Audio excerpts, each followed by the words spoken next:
She handed in her resignation letter with trembling hands. But when the Italian Mafia boss slid a single photograph across his mahogany desk, every muscle in her body froze. Because staring back at her from that faded image was a face she'd spent 35 years trying to forget. Lorraine Washington had worked in the Moretti mansion for 12 years, long enough to know which rooms held secrets and which silences meant danger. At 63, her knees ached from scrubbing marble floors, and her heart carried wounds deeper than any physical pain. She had raised 3 children alone after her husband disappeared one night in Detroit, worked 4 jobs to keep them fed, and buried dreams so deep she'd forgotten what hope felt like. This job, this final position as head housekeeper for Vincent Moretti, was supposed to be her quiet ending. 6 more months until retirement. 6 more months until she could finally rest. But 2 weeks ago, everything changed when her youngest daughter Maya called from Chicago with news that shattered Lorraine's carefully constructed peace. Maya was getting married, and she wanted her mother there, wanted her present and whole, not exhausted and absent the way she'd been for so many years. The wedding was in 3 months. Lorraine had looked around the cold, opulent mansion and made a decision. She would quit. She would choose her daughter. For once in her life, she would choose family over survival. That decision had led her here, standing in Vincent Moretti's private study, resignation letter in hand. The room smelled of old leather and expensive cigars, the kind of wealth that made her years of poverty feel even more pronounced. She'd cleaned this space 1,000 times, dusted those shelves, polished that desk until it gleamed. She'd never imagined sitting across from him like this as something other than the invisible help. "Mrs. Washington," Vincent said, his Italian accent softening her name into something almost musical. He was a man in his early 50s, silver threading through his dark hair, eyes that could shift from warm to ice cold in a heartbeat. Those eyes were studying her now with an intensity that made her uncomfortable. Please sit." Lorraine sat, her spine straight despite her exhaustion. Years of carrying heavy loads had taught her posture, even when her body screamed for rest. She placed the resignation letter on the desk between them, her hands finally still. If you're listening to this and want more stories like these, follow us to hear more journeys of courage, secrets, and the strength that comes from facing our deepest fears. "I appreciate your years of service," Vincent continued, but something in his tone made her hands grow cold. There was a weight to his words, a subtext she couldn't quite grasp. "You've been more than reliable, trustworthy, discreet. These qualities are rare, Mrs. Washington, valuable. Thank you, Mr. Moretti. I've tried to do my best work." "You have, which is why I find myself in an unusual position." He leaned back in his chair, fingers steepled together. "I cannot accept your resignation." Lorraine felt a flutter of panic in her chest. "Sir, I've given proper notice according to my contract. 2 weeks, as specified. Contracts can be renegotiated. Circumstances can change." His voice remained calm, almost gentle, which somehow made it more threatening. "Before you insist, I'd like you to look at something. Then we can discuss your future here." He opened a drawer and pulled out a manila envelope, aged and worn at the edges. From it, he extracted a single photograph and slid it across the desk toward her. The world tilted on its axis. The photograph was old, creased at the edges, the colors faded to that particular amber quality of pictures from the 1980s. It showed a young black woman, maybe 18 or 19, beautiful in the way only youth allows, standing outside a hospital in Detroit. She wore a nurse's uniform, pale blue scrubs that she'd been so proud of. Her name tag was visible even in the faded image, Lorraine Coleman, her maiden name from a lifetime ago. But that wasn't what made Lorraine's blood turn to ice and her breath catch in her throat. Standing beside her in the photograph, his arm around her shoulders with casual possessiveness, was a young white man with dark curly hair and a crooked smile that had once made her heart race. A man she'd known for exactly 3 months in the summer of 1989. A man who disappeared without a word after she told him she was pregnant. A man whose last name she'd only learned years later, when she'd finally stopped searching, when she'd given up hope of ever finding him. Angelo Moretti, Vincent's younger brother. "I don't understand," Lorraine whispered, though she understood perfectly. Her mind was racing, calculating, trying to figure out how this moment had arrived, what it meant, what dangers were unfolding around her. Vincent watched her reaction carefully, missing nothing. "My brother died 6 years ago," he said, his voice flat with old grief. "Cancer, lymphoma. He fought it for 2 years before it took him. Before he died, he gave me certain information, instructions, letters, photographs, and this." He gestured to the image between them. "He told me that if I ever needed to find something he'd hidden, I would need your help. He said you were the only person who would understand the clues he'd left behind." Lorraine's mind raced back through the decades. Angelo had been the father of her oldest child, Marcus. She'd been young, working as a nurse's aide at Detroit General, and Angelo had swept into her life like a summer storm, intense, passionate, and ultimately destructive. He'd told her he was in Detroit for business, some vague story about investments and real estate. She'd been too in love to ask questions, too young to recognize danger when it wore a handsome face and spoke with an accent that made her heart flutter. When she told him about the pregnancy in late July, his face had gone white. He'd held her hands, kissed her forehead, promised he would figure everything out. 2 days later, he was gone. No note, no explanation, just vanished like morning mist. She'd raised Marcus alone, never telling him about his father, building a different life, marrying someone else 2 years later, a marriage that lasted 5 years before it crumbled under the weight of her unresolved heartbreak. Marcus was now 35, a successful architect in Atlanta, married with 2 children of his own. He knew nothing about Angelo. Lorraine had made sure of that, had protected him from the truth of his abandonment. "And what do you want from me?" Lorraine asked, her voice barely above a whisper. Vincent leaned forward, his expression intense. Angelo left something behind, something valuable. Before he died, he told me it was hidden somewhere. Only someone who knew him during that summer would understand. He left clues, cryptic references to places, moments, conversations. I've been trying to decode them for 6 years. I've gotten nowhere. I don't know anything about— "You know more than you think," Vincent interrupted. "You knew a version of my brother that no one else ever saw. The real Angelo, before our family consumed him completely. The man who could have been different, better, if he'd been brave enough to choose his own path." Lorraine's throat tightened. "He told you about me. Not directly, not while he was healthy, but when he knew he was dying, he became confessional.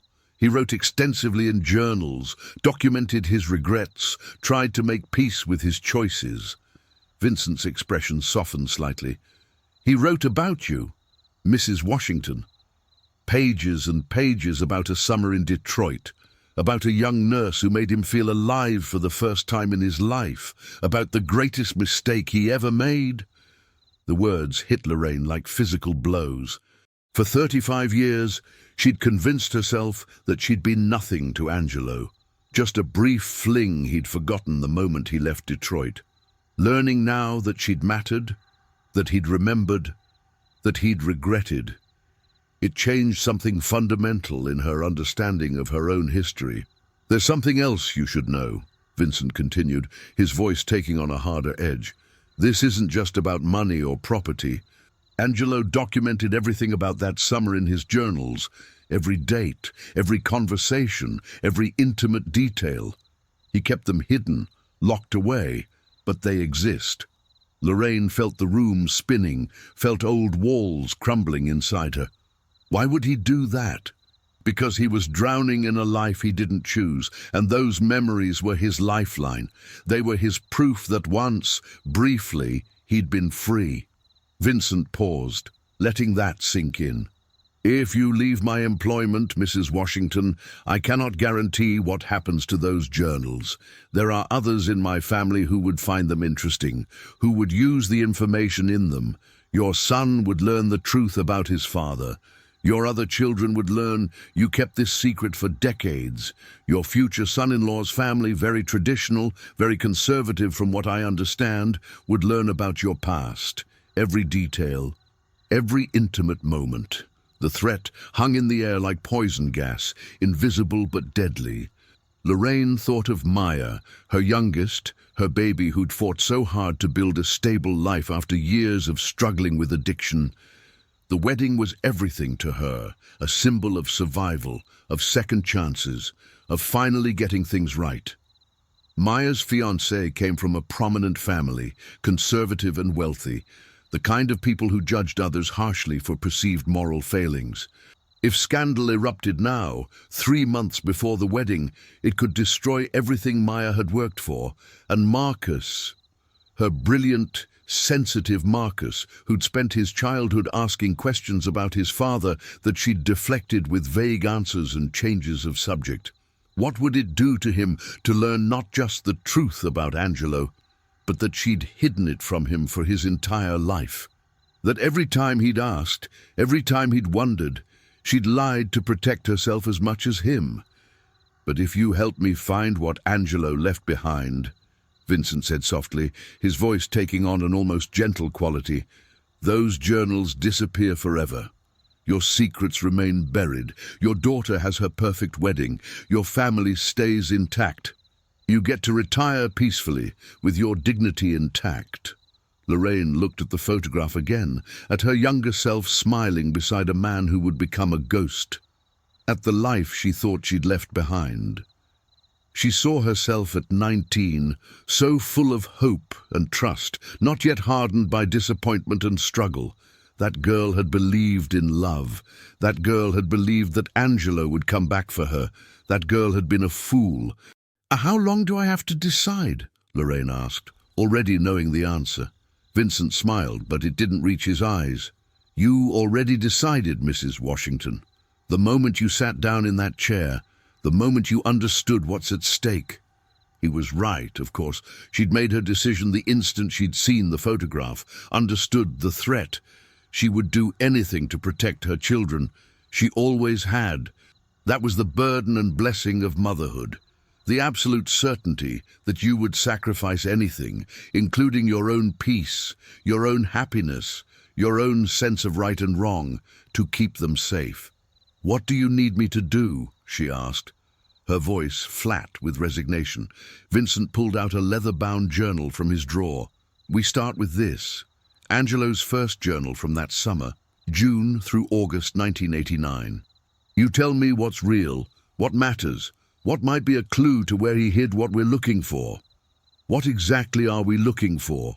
A collection, art, jewelry, bonds, cash, all legally acquired through investments he made over the years, kept separate from family holdings. He called it his freedom fund. Money he'd been setting aside for decades, planning an escape he never had the courage to take. Vincent's expression darkened. But now there are people looking for it, dangerous people within my own family who believe they have a claim to it. And if I don't produce it soon, if I can't prove it doesn't exist or that it's been legitimately transferred elsewhere, there will be consequences. People will die, Lorraine said flatly, understanding the reality of the world she'd stumbled into. Yes, and not just within the family. Anyone connected to Angelo. Anyone who might know where he hid his assets. Vincent met her eyes. Your son, for instance. If certain people discover Angelo had a child, that child would be considered a potential heir, a possible threat, a loose end to tie up.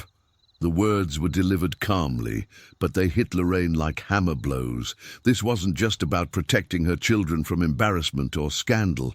This was about protecting them from actual physical danger, from violence, from the kind of ruthless calculus that valued money and power over human life. You're telling me that by agreeing to help you, I'm actually protecting Marcus.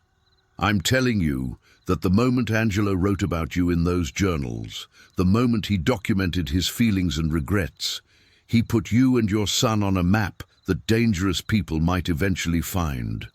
I'm offering you a way to erase that map before anyone else sees it. Vincent opened the journal. Help me find what Angelo hid.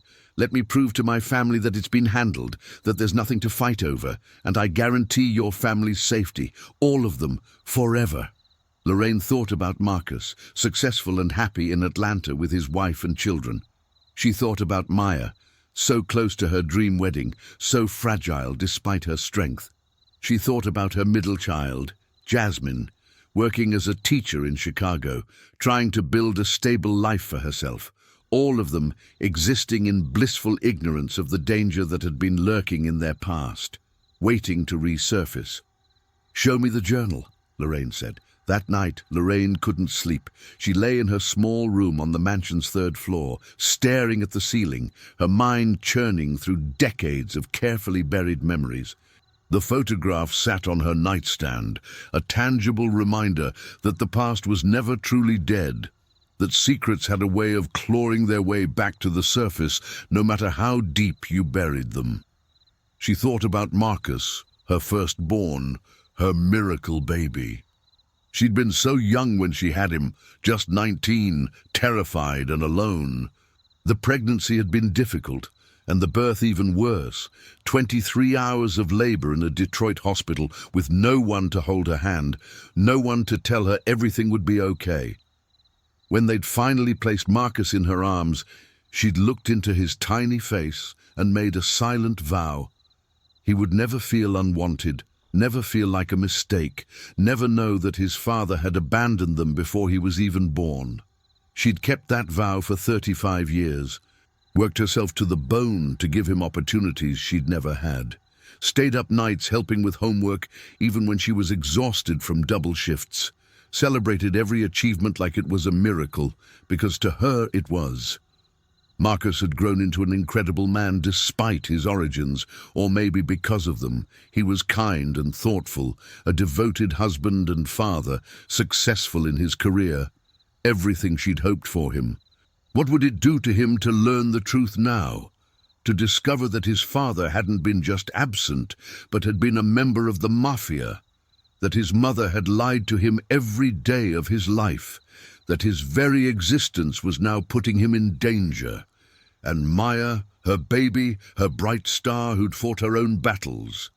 Maya had struggled with addiction in her 20s, fallen into a dark place that had terrified Lorraine. But she'd climbed out, gotten clean, stayed clean for 5 years now. She'd met Michael, a good man from a good family, and they were building something real together.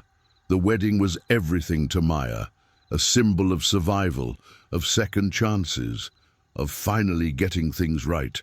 How would she react if scandal erupted 3 months before her big day? If her mother's past became public?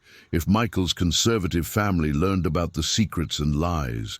Would it destroy Maya's hard-won stability? Would it trigger old demons? Lorraine reached for her phone, then stopped. She couldn't call anyone, couldn't burden her children with this. They'd sacrificed enough because of her choices, her struggles, her absences during their childhoods, when she was working multiple jobs just to keep them fed and housed. At 3 in the morning, she finally rose and made her way down to the mansion's enormous kitchen. The house was silent, vast and cold despite its luxury. She'd always felt like a ghost here, moving through other people's lives, cleaning up their messes, maintaining their comfort, while remaining invisible unless needed. She was making tea, her hands still trembling slightly from stress and lack of sleep, when she heard footsteps behind her. Unda couldn't sleep either. Vincent stood in the doorway, wearing a silk robe over pajamas, his expression unreadable in the dim light. "I'm sorry, Mr. Moretti, I should have asked permission before—" "Stop." He moved to the counter, pulled out a bottle of expensive whiskey from a cabinet she'd organized 100 times. We're past formalities now.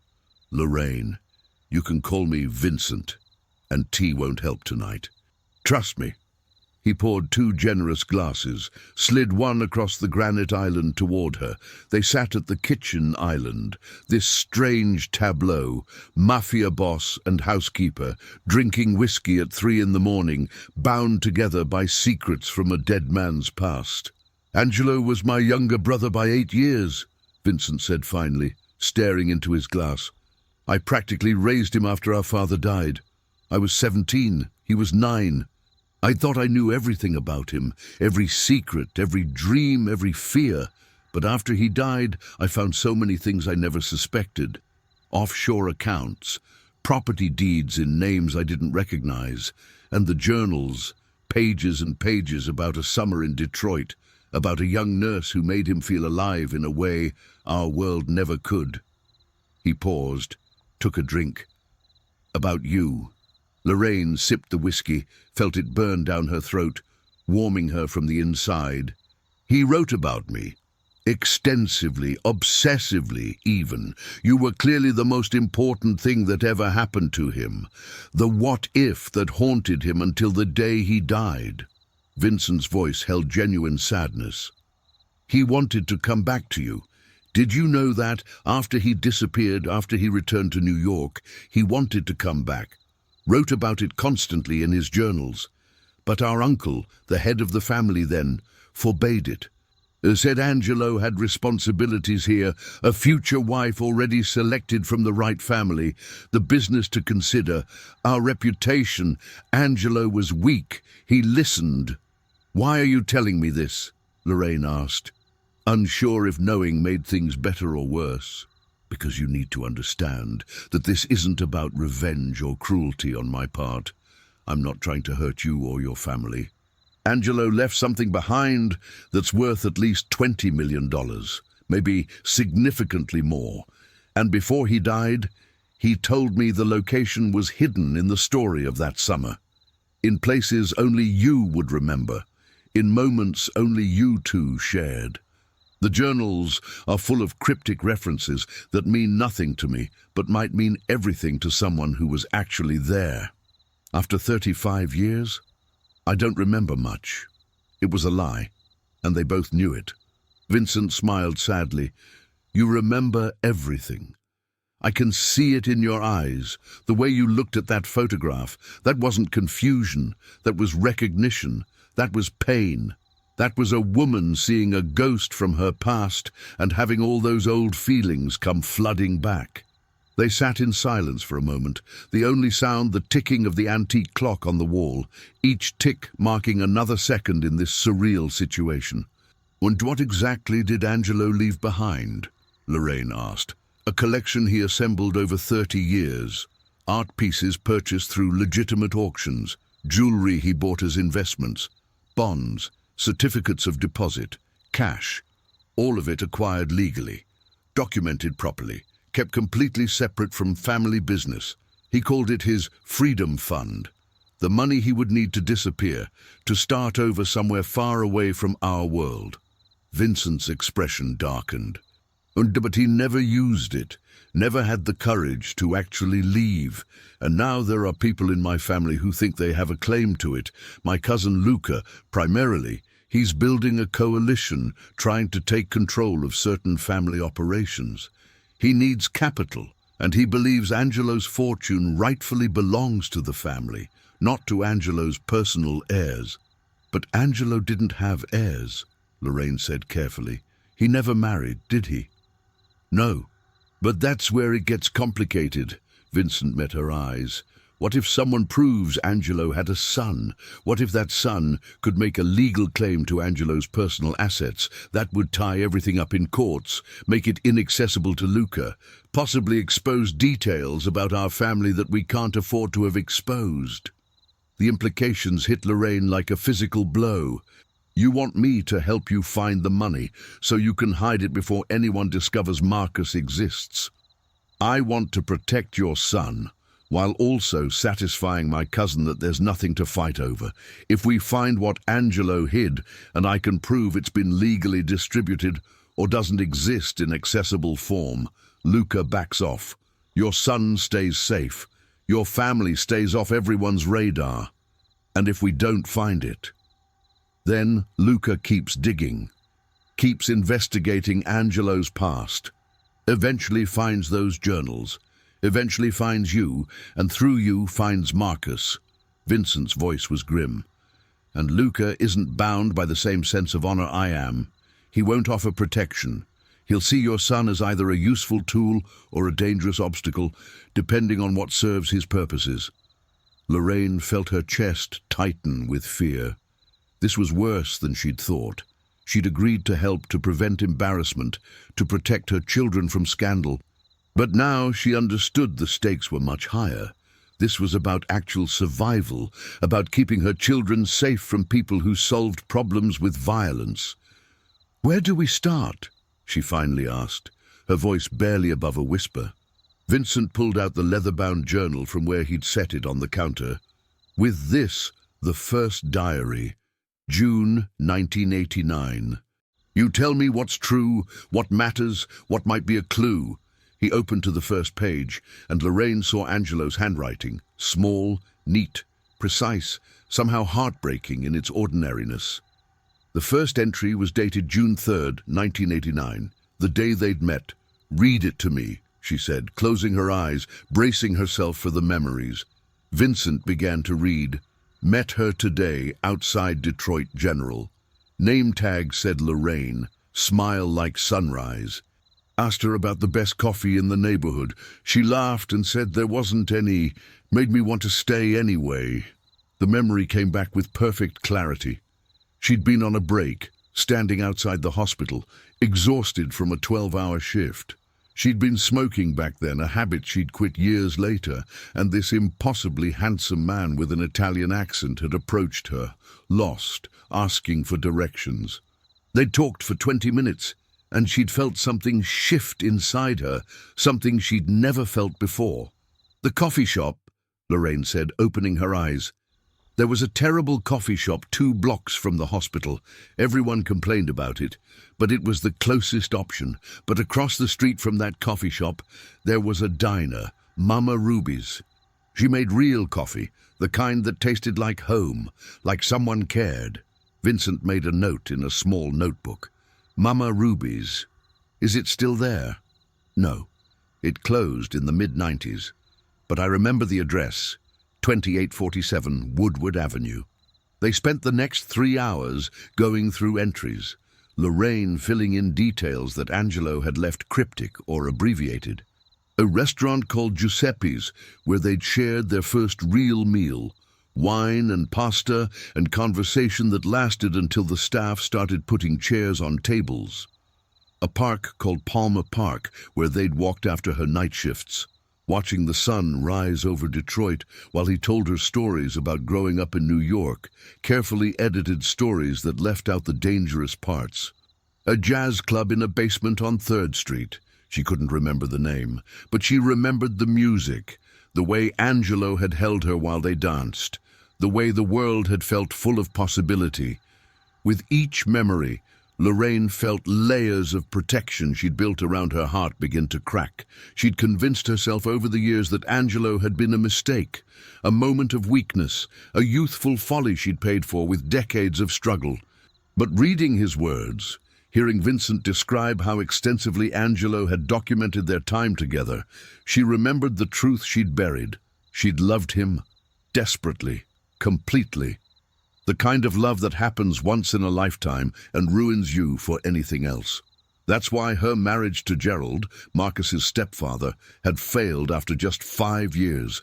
She'd tried to love him, had genuinely wanted to, but some part of her heart had remained locked in that summer of 1989. Gerald had known it too, had finally told her during their last fight that he was tired of competing with a ghost. That's why she'd never really let anyone close again, why she'd focused entirely on her children, on work, on survival.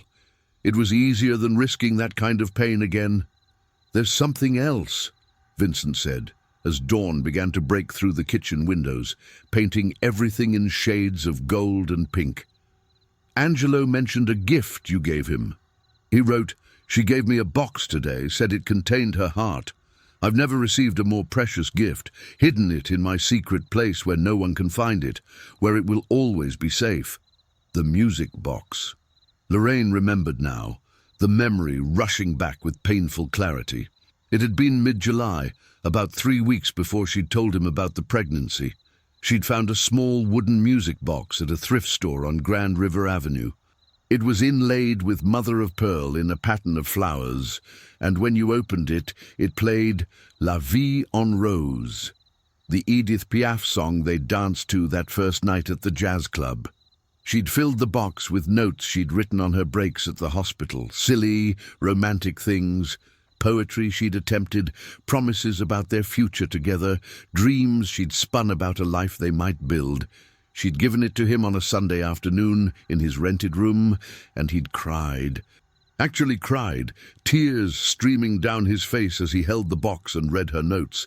He'd told her no one had ever given him anything so meaningful, that he would keep it forever. The music box? Lorraine whispered. I'd forgotten about it. Where would his secret place be? The journal entry suggests somewhere important to him, somewhere he felt safe. Lorraine thought back, sorting through memory fragments. Angelo had rented a room above a bookstore on Woodward Avenue, not far from the hospital. But he'd also talked about another place, somewhere he went when he needed to think, when he needed to escape the weight of whatever burdens he was carrying. There was a church, she said slowly, the memory crystallizing. St. Mary's, not far from the hospital, maybe 6 or 7 blocks. He wasn't religious, made that very clear, but he liked to sit in the back pew and read. Said it was the only place in Detroit where he could hear himself think, where the silence felt peaceful instead of oppressive. Vincent's eyes gleamed with excitement. St. Mary's on Woodward. Yes, old brick building, beautiful stained glass windows. Is it still there? It's there, but it's been closed for about 15 years, condemned due to structural problems. The Archdiocese sold it to a developer who's been fighting with the city over permits. Vincent stood abruptly, energized. The building is scheduled for demolition. Next week, actually. If Angelo hid something there, we need to get to it before the wrecking ball does. You want to go to Detroit? Lorraine asked, her heart pounding with a mixture of anxiety and something she couldn't quite name. Fear, anticipation, the strange pull of returning to where everything began. Tomorrow, first flight out, pack for 3 or 4 days. Vincent moved toward the door, then paused, turning back. And Lorraine, thank you. For the first time since my brother died, I feel like I'm actually connecting with who he really was. Not the person our family forced him to be, but the real Angelo who existed underneath all that. After he left, Lorraine sat alone in the growing light, holding the journal carefully, trying to process everything that was happening. She was going back to Detroit, back to the city she'd fled with a 6-month-old baby and nothing but a suitcase full of cheap clothes and broken dreams. Back to the place where her life had changed irrevocably. She thought about calling Marcus, about somehow warning him without revealing the full truth. But what would she say? Hi, honey, your biological father you never knew about was in the Mafia, and I'm going on a treasure hunt with his brother to find millions of dollars and protect you from dangerous criminals. It sounded insane even in her head. No, she would handle this alone, protect them one more time, the way she always had. But as she climbed the stairs back to her room, exhaustion finally overtaking adrenaline, she couldn't shake the feeling that this journey wouldn't just uncover Angelo's hidden treasure. It would uncover truths she'd spent 35 years running from. Truths about herself, about the choices she'd made, about the woman she'd been and the woman she'd become. And some truths, once revealed, changed everything forever. The flight to Detroit was tense. Vincent had insisted they travel together, first class, which felt surreal to Lorraine. The last time she'd been on an airplane was 15 years ago. a budget flight to her sister's funeral in Houston, squashed in a middle seat between two large men, her knees aching from the cramped space. This was different, leather seats that reclined almost flat. Flight attendants who brought real food on actual plates, space to breathe. She'd left Detroit decades ago with nothing but Marcus in her arms, fleeing to Cleveland first, then Philadelphia, then eventually ending up in Connecticut, where Vincent's family had a presence. She'd worked her way up from motel housekeeping to domestic positions in wealthy homes, always reliable, always quiet, always invisible. Returning like this, hunting for hidden millions with her dead lover's Mafia brother, felt like something from a fever dream. Vincent spent most of the flight on his phone, speaking in rapid Italian. Lorraine caught enough words to understand he was managing various situations back home. The Mafia business never stopped, apparently, even at 30,000 feet, even while pursuing a brother's ghost. The machinery of power and violence and money kept grinding forward. She stared out the window at clouds that looked like snow-covered mountains, thinking about Angelo. What had he been like during the rest of his life? Had he been happy? Had he married eventually? Had he thought about her, about their son, during quiet moments? Or had she just been a brief chapter in a long book, something he'd eventually relegated to the past? Vincent had said Angelo never married, that he'd lived alone, that the journals suggested a life of deep loneliness despite being surrounded by family.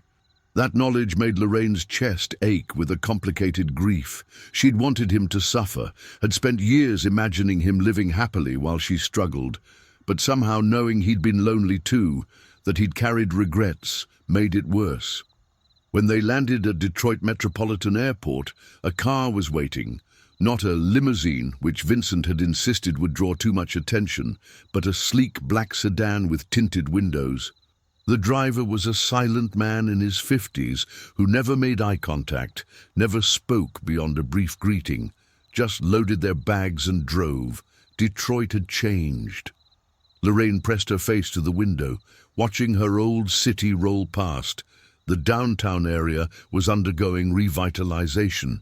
New buildings rising where abandoned factories once stood, renovated lofts and restaurants and shops. But as they drove through certain neighborhoods, through the areas she remembered from her youth, Lorraine saw familiar poverty, familiar struggle, boarded-up houses and empty lots and people sitting on porches with the particular stillness of those who have nowhere to be. Some things never changed, no matter how many years passed. They checked into a boutique hotel in Midtown, separate rooms on the same floor. Vincent ordered room service for them both. Lorraine tried to refuse, uncomfortable with the generosity, but he insisted. Over grilled salmon and roasted vegetables, they reviewed their plan. St. Mary's Church is in a rough neighborhood now, Vincent explained, pulling up photos on his tablet. The building has been vandalized repeatedly, used by homeless populations, by drug dealers. The city finally ordered it demolished after someone died inside, overdose or exposure. The reports weren't clear. Demolition crew arrives Monday morning. Today is Friday, Lorraine said, which gives us 3 days to search. I've arranged access through the security company contracted to watch the site. They'll let us in, no questions asked. Vincent zoomed in on a photo of the church. The building is structurally unsound in places. We need to be careful, stick together, in and out as quickly as possible. Lorraine studied the photograph. The church looked like a corpse of its former self, beautiful bones destroyed by neglect, windows broken, brickwork crumbling, the cross that once topped the steeple now tilted at an angle that suggested impending collapse. It looked dangerous, haunted, sad. We're really doing this, she said quietly. We are. And Lorraine. Vincent met her eyes. Thank you. I know this is difficult. Returning to the past is never easy. That night, alone in her hotel room, Lorraine couldn't sleep. She stood at the window, looking out over the city lights, thinking about the girl she'd been at 19. That girl had been so full of hope, so convinced that love could conquer anything. She'd believed Angelo when he said they'd figure everything out. She trusted him completely. That girl had died when Angelo disappeared, replaced by someone harder. Someone who knew that trust was dangerous and love was a luxury she couldn't afford. Marcus had been born in January 1990, 6 months after Angelo left. The delivery had been difficult, 32 hours of labor that ended in an emergency C-section. She'd been alone except for a nurse who held her hand during the worst parts. When they finally placed her son in her arms, she'd looked into his tiny face and seen Angelo's eyes looking back at her. She cried then, great racking sobs that the nurses assumed were hormones and exhaustion, but they'd been grief. Grief for the life she wouldn't have, for the family Marcus would never know, for the dreams that had died. She'd named him Marcus anyway, after Marcus Aurelius, the philosopher king. She wanted her son to grow up wise and strong, to be a better man than his father, to choose honor over cowardice. And he had. He'd become everything she'd hoped for, despite his rough start, despite growing up poor in neighborhoods where many boys fell into gangs or drugs or prison. Marcus had stayed focused, worked hard, earned scholarships, built a life. What would it do to him if he knew the truth? Not just about Angelo being his father, but about the danger that knowledge represented, about the millions of dollars that might be his inheritance, but came with the weight of Mafia connections and violent men protecting their interests. Her phone buzzed. A text from Maya. "Mom, where are you? You haven't responded to my messages all day? Getting worried?" Lorraine texted back, "I'm fine, baby. Just handling some complicated estate matters for Mr. Moretti. We'll be back next week. Love you." The lie tasted bitter even in text form. Another text came in, this one from Marcus. "Hey Mom, random question. Have you ever heard of someone named Angelo Moretti? Some guy called my office asking about Dad. Not Gerald, but my biological father. Said his name was Angelo Moretti. It was weird. Just wanted to check if you know anything about it." Lorraine's blood turned to ice. She read the message 3 times, her hands shaking. They'd found him already. Somehow, despite Vincent's assurances, despite everything, someone in the Moretti family had discovered Marcus's existence and was already making contact. She called Vincent immediately.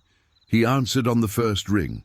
"We have a problem," Lorraine said, and explained about Marcus's message. Vincent swore viciously in Italian.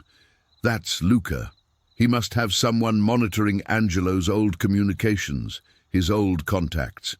He's moving faster than I anticipated. What do I tell Marcus? Nothing yet. Tell him it's a wrong number, mistaken identity, spam. I'll handle Luca." Vincent's voice was hard. "But we need to find that money faster. If Luca is already contacting your son, it means he's desperate, and desperate men in my family are dangerous men." After they hung up, Lorraine composed a text to Marcus, her fingers trembling. Probably a scam or identity theft. "Delete and block the number. If anyone contacts you again asking strange questions, please tell me immediately. Love you." She couldn't sleep after that.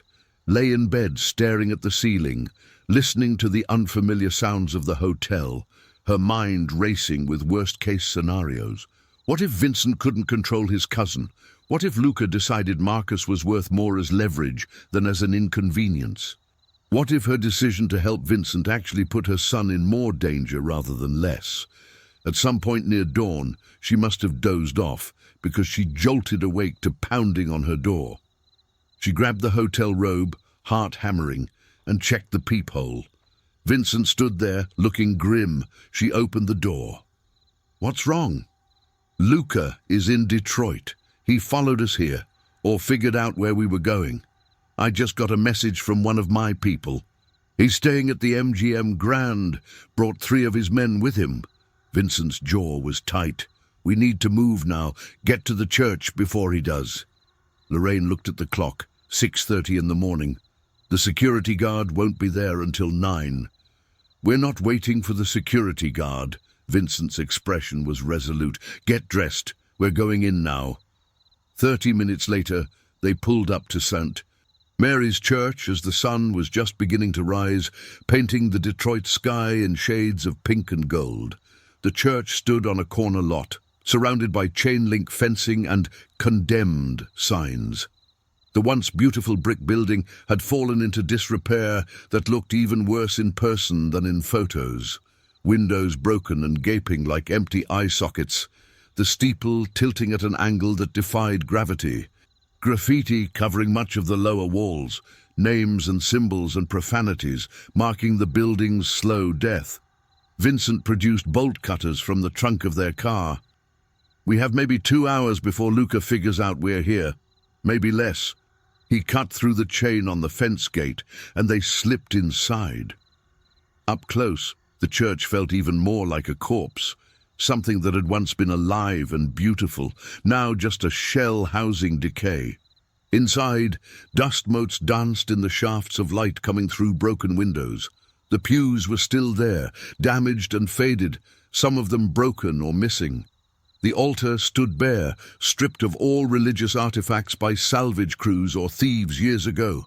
The place smelled of mold and urine and abandonment, nothing like the peaceful sanctuary Lorraine remembered from those long-ago visits with Angelo. She walked slowly down the center aisle, her footsteps echoing in the vast space, memories flooding back with painful intensity. She'd come here twice with Angelo. The first time had been early in their relationship, in mid-June, when he'd wanted to show her his thinking spot. They'd sat in the back pew, holding hands, not talking, just existing in the quiet together. The second time had been in late July, a week after she'd told him about the pregnancy. He'd insisted on coming here, said he needed to think. He'd sat in that same back pew, head in his hands, silent for over an hour while she sat beside him, terrified and confused. Finally, he'd lifted his head, kissed her forehead with infinite gentleness, and said, "I'll take care of everything, I promise. Give me a few days to figure things out, and I'll take care of everything." 2 days later, he'd vanished. His room above the bookstore empty. His landlord telling her Angelo had left in the middle of the night, paid his rent through the end of the month and left no forwarding address. She'd come back to the church alone, sat in that back pew and cried until there were no tears left, until her body was empty and hollow and numb. "The back pew," she said to Vincent, her voice barely above a whisper. "That's where he always sat. Left side, last row." They moved to the back of the church. The pews there were less damaged, protected somewhat from the worst of the weather and vandalism by their position.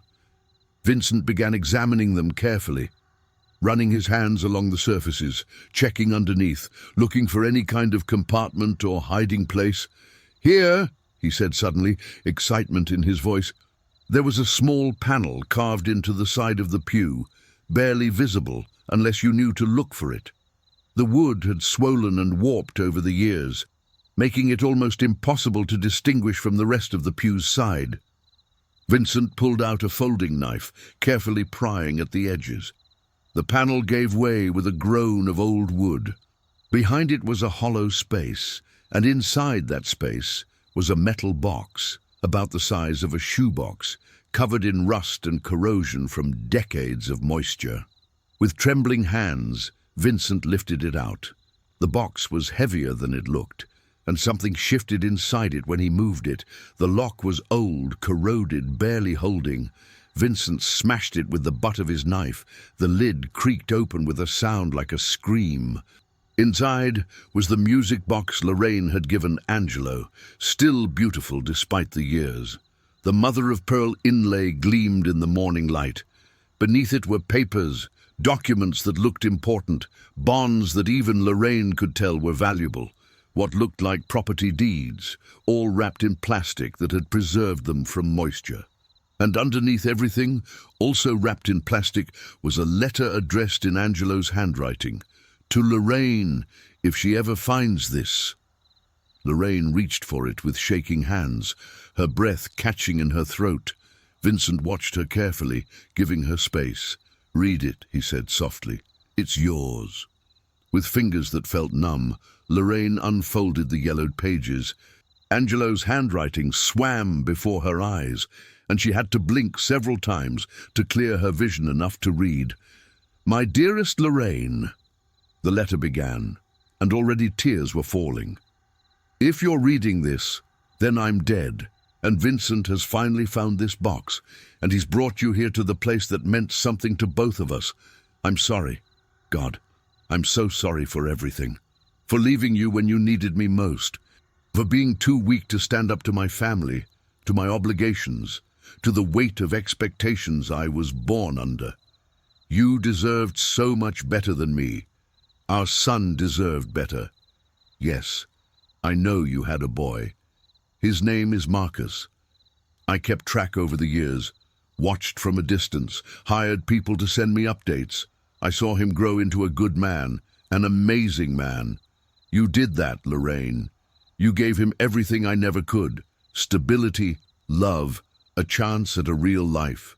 There's money in this box, bonds worth millions, property deeds that have appreciated significantly since I purchased them, all legally obtained through legitimate investments I made over 30 years using money I earned separately from family business.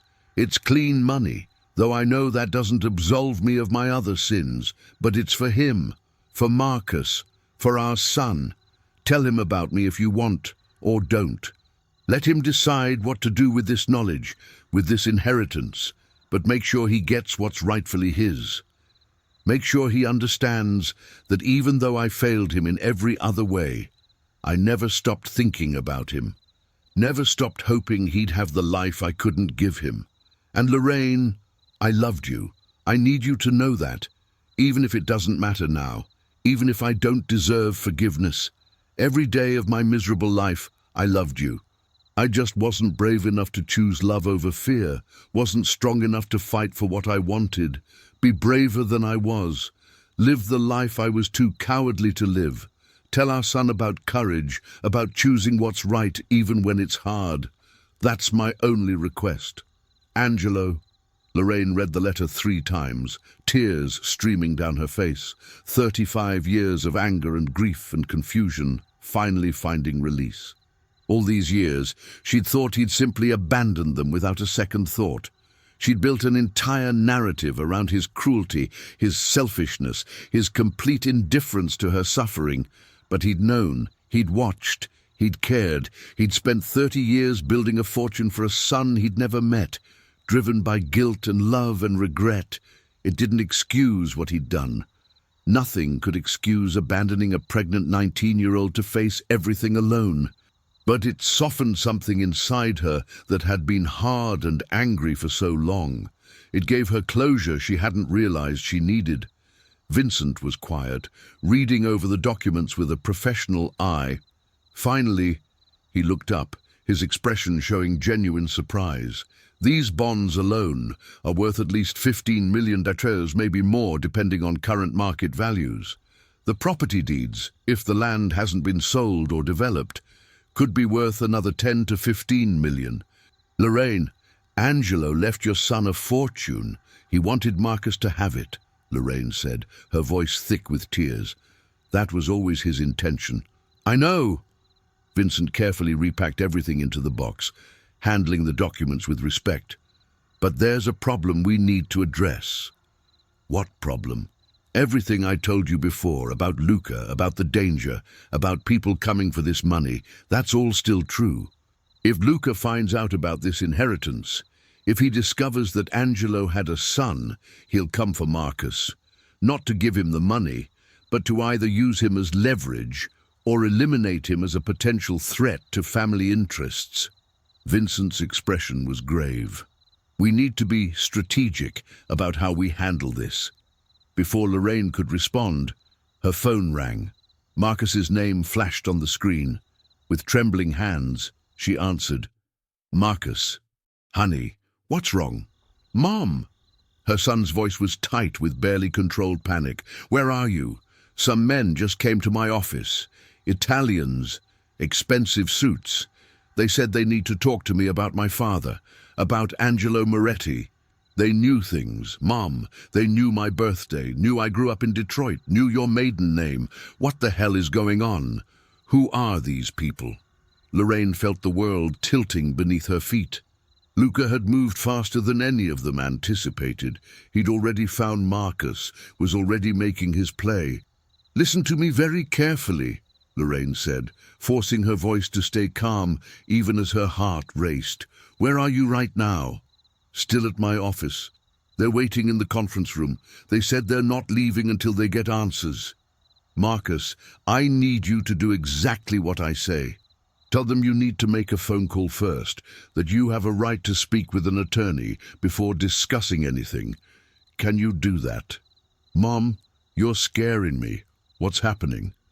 "I know, baby, and I promise I'll explain everything. But right now, I need you to stall them. Tell them you need an hour. Can you do that for me?" Okay, I can do that." Marcus's voice wavered. "But Mom, these men, they're not joking around. They feel dangerous." "I know. Just buy me an hour. I promise we're going to fix this." She hung up and turned to Vincent, who'd clearly heard enough of the conversation to understand the situation. "He's already at Marcus's office," Vincent said grimly. "Luca doesn't waste time. What do? We call him, we negotiate." Vincent pulled out his phone, then paused. "But Lorraine, you need to understand something. The moment we acknowledge Marcus exists, the moment we confirm he's Angelo's son, we can't put that back in the box. It changes everything." "He already knows," Lorraine said desperately. "He's already found Marcus. What choice do we have?" "We tell the truth. We make this legal. We protect Marcus by making him a legitimate heir in the eyes of the law, with all the protections that provides." Vincent's expression was resolute. "And it's the only way." He dialed a number, put the phone on speaker. It rang 3 times before a voice answered. Smooth, accented, dangerous. "Vincent, I wondered when you'd call." "Luca, I hear you've been making visits without permission." "Permission?" Luca laughed. "Since when do I need permission to protect family interests? You've been keeping secrets, cousin. Important secrets about Angelo's bastard son. That bastard son is a legitimate heir to Angelo's personal assets," Vincent said coldly. "Assets that were never part of family business. Assets that Angelo acquired legally and have nothing to do with you. Everything Angelo had belongs to the family. You know this. Not according to the documents I'm holding. Not according to the will Angelo had drawn up before he died. Not according to the law." Vincent's voice was steel. "You're threatening a civilian, Luca. Someone who has no involvement in our business. The family doesn't tolerate that. You know this." There was a long pause. "Show me these documents. Release Marcus first. Pull your men back. Then we talk." Another pause. Longer this time. "Fine. But Vincent, if you're lying to me, if you're trying to cheat me out of what's rightfully ours, there will be consequences. No threats, Luca. We handle this like family. Properly. With respect." Vincent ended the call. He immediately called another number. "And Tony, I need you in Atlanta now. Marcus Washington, protect him until I say otherwise. Full detail, no excuses. Yes, now." Then he turned to Lorraine. "We have maybe 6 hours before this explodes.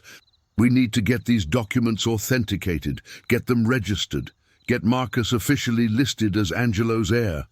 I have attorneys who can fast-track this, but we need to move fast." "I have to tell him," Lorraine said. "I have to tell Marcus the truth, all of it." "Yes, you do?" Vincent looked at her with something like sympathy.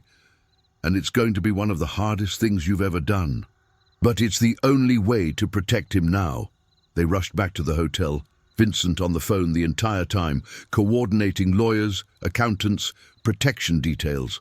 Within 2 hours, they were on a flight to Atlanta, the metal box, and its precious contents secured in a locked briefcase that Vincent kept handcuffed to his wrist. Lorraine spent the flight trying to figure out what to say to her son, how to explain 35 years of lies and secrets.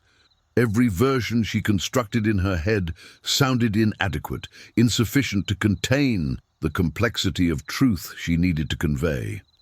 Marcus met them at his house. Vincent had insisted on neutral territory, somewhere Marcus felt safe. He'd sent his wife and children to stay with her parents, following Vincent's security team's advice. When Lorraine walked through the door and saw her son's face, confused, frightened, angry, her heart broke. "Mom," Marcus's voice was flat. "Start talking. And I mean everything. No more secrets, no more half-truths, everything." So she told him about meeting Angelo outside that hospital on a summer day in 1989, about falling in love with a man who seemed perfect but carried secrets he never shared, about the pregnancy, the abandonment, the years of struggle and silence. She showed him Angelo's letter, watched his face as he read his biological father's words. Vincent provided the business side, explaining about the inheritance, the danger from Luca, the need to make everything legal and public to protect Marcus. The attorneys joined via video call, laying out options and strategies.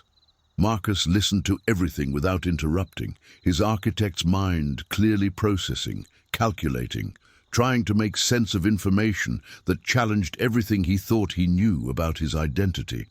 When everyone finished talking, silence filled the room for a long moment.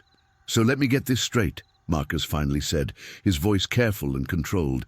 "My biological father, who I never knew, was in the Mafia. He abandoned my pregnant mother and then spent 30 years stalking us from a distance while building a fortune he intended to leave me. And now his family wants that fortune, wants it bad enough to threaten me, potentially hurt me or my family. And the only way to protect everyone is to publicly acknowledge all of this, take the inheritance, and become entangled with organized crime families for the rest of my life.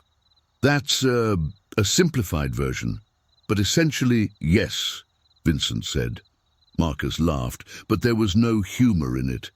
"This is insane. This is absolutely insane." "I know, baby," Lorraine said, reaching for her son's hand. "I know it's unfair and overwhelming and—" "Do you—" Marcus pulled his hand away, standing abruptly. "Do you know? Because I just found out my entire life has been built on lies. That you lied to me every single day for 35 years, every time I asked about my father, every time I wondered where I came from, you knew and you didn't tell me. I was protecting you. From what? The truth." Marcus's voice rose. "You robbed me of knowing anything real about where I came from, about who my father was. And now I have to deal with all of this, with dangerous criminals and millions of dollars and threats to my family, without any of the context I should have had all along." His words hit Lorraine like physical blows. She'd known he'd be angry, but facing his fury, his betrayal, his pain, it was worse than she'd imagined. "You're right," she said quietly, tears streaming down her face. "But you're absolutely right. I failed you. I chose what seemed easier in the moment, protecting you from a painful truth, and I didn't think about what it would mean for you to find out this way. I'm so sorry, Marcus. I'm so sorry." Marcus ran his hands through his hair, paced to the window. They all waited, letting him process, giving him space. "Tell me about him," Marcus finally said, not turning around. "Not the Mafia stuff, not the money. Tell me about the man my mother fell in love with. Tell me who Angelo Moretti was before he destroyed both our lives." So Lorraine did. She told him about Angelo's laugh, about how he loved jazz music and bad coffee and long walks, about how he'd been kind to homeless people they'd passed, always had spare change, always acknowledged their humanity, about how he'd talked about wanting to be an artist, a painter, but his family had other plans, about how he'd held her like she was precious, like she mattered, like she was the most important person in his world. He wasn't a good man, she concluded, but he wasn't entirely bad either. He was weak, and that weakness destroyed lives. But he did love you, Marcus. In his own broken way, he loved you and wanted to give you what he couldn't give himself, freedom. Marcus was crying now, silently, staring out the window. When he spoke, his voice was thick. What do I do? What choice do I even have? You have 3 options, Vincent said quietly. 1, reject the inheritance, walk away, hope Luca believes there's nothing to fight over. Risk that he might still see you as a loose end. 2, take the inheritance quietly, try to hide it, live looking over your shoulder forever. 3, take the inheritance publicly, legally, make yourself a known quantity. Use the law and publicity as protection. Make it so Luca can't touch you without exposing the family to scrutiny they can't afford. And you think option 3 is the only real choice. I do, but it's still your choice. Marcus turned from the window, looked at his mother. If I do this, if I take this money and acknowledge Angelo as my father, everything changes, my business, my reputation, my family's safety. Are you prepared for that? I'm prepared for whatever keeps you safe, Lorraine said. That's all I've ever wanted. Even if it means more lies. Because we'll have to carefully manage what people know, what gets revealed. This isn't going to be simple truth-telling. This is going to be strategic reputation management. You understand that, right? I understand. And she did. Taking Angelo's inheritance meant entering a world of calculated revelations, managed narratives, protected truths. It was a different kind of lie, not hiding, but carefully framing. But if it kept Marcus safe, she'd do it. Marcus was quiet for a long moment, then looked at Vincent. If I agree to this, I need guarantees. I need your cousin and anyone else who might care about this money to understand that I'm a legitimate heir, that everything is legal, that there's nothing to be gained by threatening me or my family. Can you deliver that? Yes, Vincent said without hesitation. You have my word, and despite what you might think, my word means something. We'll see. Marcus turned to the attorneys on the video call. What do we need to do? For the next 3 days, they worked around the clock. Attorneys filed papers, accountants authenticated bonds, property assessors evaluated deeds. DNA tests were ordered to officially confirm Marcus's paternity. Angelo's medical records provided the baseline. Marcus provided samples. Everything was documented, notarized, registered. The bonds were indeed worth almost $16 million. The property had appreciated significantly. 3 parcels in Vermont, 2 in upstate New York, 1 in Pennsylvania, all in areas that had become desirable over the decades. Total value, nearly $14 million more. Angelo's Freedom Fund was worth almost $30 million. All legally acquired, all properly documented, all now officially belonging to his son, Marcus Washington. The media caught wind of the story. Not all the details, but enough to create headlines. Architect discovers inheritance from father he never knew, made the news cycle. Marcus's firm suddenly had clients calling, reporters asking questions, curiosity swirling around his sudden good fortune. Luca tried to intervene, of course, showed up at the attorney's office in Atlanta with vague threats and veiled implications about family loyalty and obligations. But Vincent had been right. Once everything was legal and public, once Marcus was acknowledged as Angelo's legitimate heir through proper channels, Luca had no moves left that wouldn't expose the family to scrutiny they couldn't afford. So Luca retreated, furious but powerless, back to New York, where Vincent would deal with him through internal family channels. Vincent had won this round by playing outside the traditional rules, by making Angelo's gift legal rather than keeping it in the shadows, where violence could be exercised freely. On the 5th day, sitting in the Atlanta hotel where she'd been staying, Lorraine received a visit from her son. He looked exhausted, older than his 35 years, but there was something settled in his expression that hadn't been there before. "I want to split it," Marcus said without preamble. "The inheritance. Half for me, half for you." "What?" "No, Marcus. Angelo intended this for you. Angelo wanted to take care of both of us. You suffered because of his choices. You raised me alone, sacrificed everything, worked yourself to exhaustion for decades. This money," he gestured dismissively, "half of it is yours, it's only right." Lorraine started to protest, but the look in her son's eyes stopped her. This wasn't about the money. This was about him taking care of her for once, about reversing decades of one-way support, about him claiming adulthood and independence by refusing to be the only recipient of Angelo's guilt-driven generosity. "Okay," she whispered. "And if that's what you want, it is." Marcus sat down across from her. "I'm still angry, Mom. I'm still processing all of this.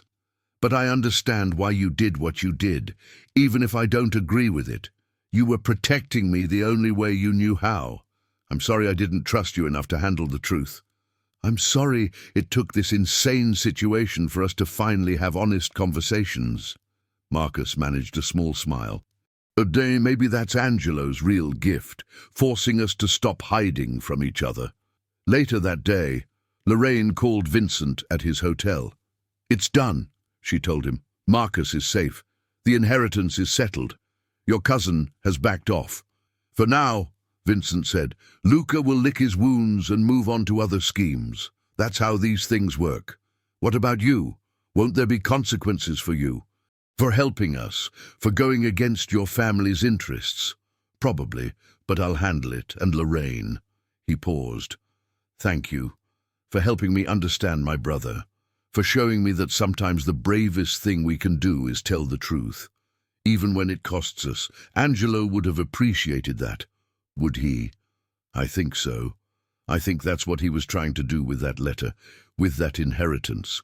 Telling his truth, finally, after decades of living lies. Vincent's voice grew quiet. "Maybe it's never too late to try to make things right, even if you're doing it from the grave." After the call ended, Lorraine sat in her hotel room, thinking about everything that had changed. In her bank account was a check for $15 million, half of Marcus's inheritance, given freely, given with love. More money than she could have imagined in 10 lifetimes.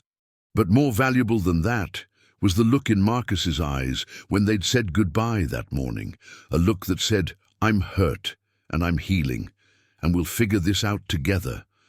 A look that said, "You're still my mother, and I still love you, even if everything's different now." She thought about Angelo's letter one more time, about the line that had resonated most deeply. "Be braver than I was." Maybe bravery wasn't about dramatic gestures or heroic stands. Maybe it was about sitting with your child and admitting you'd been wrong, about accepting help after a lifetime of only giving it, about letting yourself be seen, flaws and all, and trusting that love was strong enough to survive truth. Her phone rang. Maya. "Mom!" Her daughter's voice was high with excitement and confusion. "Marcus just told me something absolutely insane about an inheritance and a biological father, and is this real? Are you okay? What's happening?" Lorraine took a deep breath, steadying herself for another difficult conversation, another truth to tell, another relationship to risk. "I'm okay, baby. And yes, it's real. Can we talk? There's a lot I need to tell you. About your brother, about my past, about choices I made before you were born." "I'm listening, Mom. I'm right here." And for the first time in 35 years, Lorraine told the complete, unvarnished truth about that summer in 1989, about Angelo, about love and abandonment, about building a life from ruins, about secrets and the weight of carrying them alone for so long. Maya listened without judgment, asked questions when she needed clarity, got emotional in places, but stayed grounded. And at the end, she said the words Lorraine needed most. "I love you, Mom." This doesn't change that. Nothing changes that. We're going to be okay. 3 months later, Maya's wedding day arrived like a benediction. The venue was beautiful, an old mansion in the Connecticut countryside, gardens in full bloom, string lights hanging from trees like captured stars. Lorraine sat in the front row wearing a dress that cost more than her first car, watching her youngest daughter marry a good man who loved her with the kind of steady devotion Lorraine had once dreamed of. Marcus walked Maya down the aisle, his presence symbolic of the new honesty between them, the new foundation they were building on truth rather than comfortable lies. His wife sat beside Lorraine, reaching over periodically to squeeze her hand in wordless support. The grandchildren fidgeted in their formal clothes, beautiful and oblivious to the complex history that had brought them all here. Vincent had sent an enormous flower arrangement, white roses and lilies that dominated one corner of the venue, with a card that read, "For new beginnings, courage and honesty, with deep respect and gratitude." He'd kept his word. No one from the Moretti family had contacted them since the inheritance was settled. Luca had been reassigned to manage operations in Sicily, Vincent's diplomatic way of exiling him, of removing him as a threat while maintaining family structure. The money was clean, the danger had passed, life could move forward. During the reception, after the formal dances and toasts, Marcus found Lorraine at her table. "I've been thinking about Dad," he said, and it was only the second time he'd used that word for Angelo. "Not Gerald. I mean Angelo, my biological father, and I realized something." "What's that, baby?" "He gave me more than money. He gave me the story of where I came from, the real story, complicated and messy and imperfect, and that matters. I needed to know, even if it hurt, even if it changed things. I needed that piece of myself." Marcus smiled. "So thank you for finally telling me, even if it took a Mafia treasure hunt to get there." Lorraine laughed through tears. "Yeah, only you could find humor in this situation. Architect's mindset. Every building needs a solid foundation, even if you have to excavate a lot of dirt to pour it." Later, Lorraine danced with her grandsons, both of them stepping on her toes with childish enthusiasm. She caught sight of herself in the venue's mirrors and barely recognized the woman looking back. She looked lighter somehow, younger despite her years, as if decades of weight had been lifted from her shoulders, as if the burden of secrets had been pressing her down all this time, and she hadn't realized until it was gone. She thought about that girl she'd been at 19, standing outside Detroit General Hospital, falling in love with a boy who would break her heart and change her life. She'd spent so many years angry at that girl for being foolish, for getting pregnant, for loving someone who couldn't love her back properly. But that girl had been brave in her own way. She'd faced abandonment and poverty and single motherhood without support. She'd raised 3 children alone, built careers from nothing, survived and kept surviving through decades of struggle. She'd protected her children as best she knew how, even if her protection sometimes looked like lies. And now, finally, she could stop just surviving and start actually living. The music changed to something slow and sweet. Maya and her new husband swayed in the center of the dance floor, lost in each other's eyes, building a marriage on a foundation of honesty that Lorraine had helped create through her own painful revelations. Marcus danced with his wife nearby, their love solid and steady after years of building it properly. This was Angelo's real gift, Lorraine realized. Not the money, though that would change their lives in material ways that mattered. No, the real gift was the truth, the freedom that came from no more secrets, the possibility of building something authentic on a foundation of honesty rather than protecting everyone from painful realities they had a right to know. Her phone buzzed with a text from Vincent. "I hope today is everything your daughter dreamed of. You deserve happiness, Lorraine. All of you do. Your courage honors Angelo's memory better than any amount of money ever could. She typed back, "Thank you for everything, for helping us through this, for keeping your word." His response came quickly. "It was an honor. Angelo chose well when he loved you. Be well." As the night wound down and guests began to leave, Maya found her mother, still glowing with wedding joy. "Thank you for being here," she said, hugging Lorraine tightly. "Really here, truly present. I know these past months have been incredibly hard. Hardest of my life," Lorraine admitted, "but worth it. To be here with you like this, with no secrets weighing me down, with our family honest with each other, it's worth everything. Are you going to retire now? Use some of that inheritance money to finally rest. You've earned it, Mom." Lorraine thought about this question. She'd given notice at the Moretti mansion properly this time, accepting Vincent's generous severance package. With her share of Angelo's inheritance, she'd never have to work again if she didn't want to. Never have to scrub another floor or clean another toilet or accept disrespect from employers who saw her as invisible and replaceable.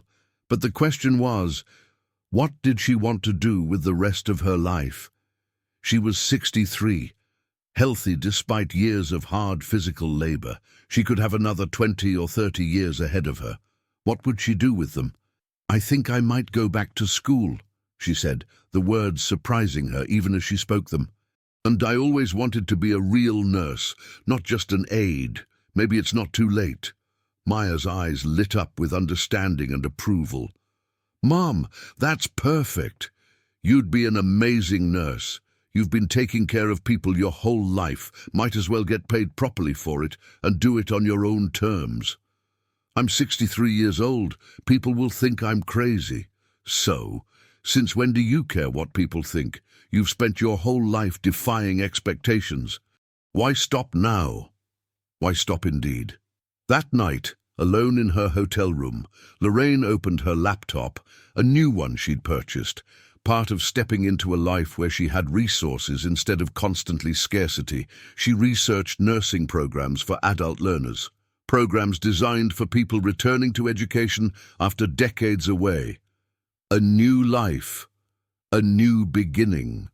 At 63, when most people were thinking about retirement, she was thinking about starting fresh. Building something for herself instead of just for her children, choosing a path because she wanted it, not because it paid the bills or kept them fed. She thought about Angelo's letter one final time, about the words that had become her compass through these difficult months. "Be braver than I was." Bravery came in many forms. Sometimes it was facing down dangerous criminals in abandoned churches. Sometimes it was telling your children painful truths that might make them hate you. Sometimes it was accepting an inheritance that came with complications and connections you'd rather avoid. And sometimes it was allowing yourself to dream new dreams, even when the world insisted you were too old, too tired, too set in your ways to change. Lorraine opened an application to a community college nursing program nearby, filled out the fields carefully: name, address, previous education, work experience. Under "Why do you want to become a nurse?" she wrote, "Because I've spent my life taking care of people without recognition or proper training. Because I want to do it right. Because it's never too late to become who you were meant to be." She clicked submit before she could second-guess herself, before fear could make her small again. Then she opened her journal. Another new addition to her life, a way to process everything that had happened, and wrote, "Today, my daughter got married. Today, I watched my family celebrate love and new beginnings. Today, I applied to nursing school. Today, I chose to be brave in the way Angelo never was, brave enough to claim my own life, brave enough to change, brave enough to believe in possibility even after decades of just surviving. Angelo, wherever you are, I hope you found peace. Thank you for giving Marcus his freedom, even if it came 35 years too late. Thank you for the gift of truth, painful as it was. I've forgiven you. Not because you deserve it necessarily, but because I deserve to let go of anger that's been poisoning me for decades. Rest easy. We're going to be okay now. Finally, after all these years, we're all going to be okay. Outside her window, Connecticut stretched into the darkness, so different from Detroit, from the city where everything began. But in a strange way, she'd come full circle. That summer in 1989 had defined her life, shaped her choices, determined her path. Now, finally, she was free of it. Not by forgetting, but by integrating it into her story instead of letting it control her story. Her phone buzzed one last time. "Marcus, love you, Mom, proud of you. See you for brunch tomorrow. Maya wants to open wedding gifts together." "Love you too, baby. See you tomorrow." Lorraine set her phone aside and looked at her reflection in the dark window. The woman looking back was tired but not defeated, older but not old, changed but not broken. A woman who'd survived abandonment and poverty and single motherhood and decades of exhausting work. A woman who'd kept terrible secrets and told difficult truths. A woman who'd faced down dangerous criminals to protect her child. A woman who was finally, after 63 years, ready to live for herself. She'd survived Angelo leaving. She'd survived raising 3 children alone. She'd survived prejudice and poverty and pain. She'd survived mafia threats and family chaos and devastating truths that could have destroyed everything she'd built. And now, finally, she wasn't just surviving anymore. She was living, truly living, and the freedom of that, the pure possibility of it, took her breath away. Tomorrow she would have brunch with her children. Next week she would start preparing for entrance exams. Next month she would begin organizing her new life. But tonight, in this moment, she simply sat with the knowledge that she'd done it. She'd protected her family, claimed her truth, and opened the door to a future that was hers to define. Angelo had given them money, but more than that, he'd given them permission, through his letter, through his regrets, through his final act of honesty, to be braver than he'd been, to choose truth over comfortable lies, to build lives on solid foundations instead of secrets and shame. And Lorraine had taken that permission and run with it, farther and faster than Angelo probably ever imagined. She'd claimed her story, protected her children, and most importantly, she'd finally started living for herself instead of just existing for others. Outside, the stars hung in the Connecticut sky like promises. Inside, Lorraine Washington, former maid, survivor, mother, and soon-to-be nursing student, smiled at her reflection and whispered the words that had become her mantra: "I am brave, I am free, and I am just beginning."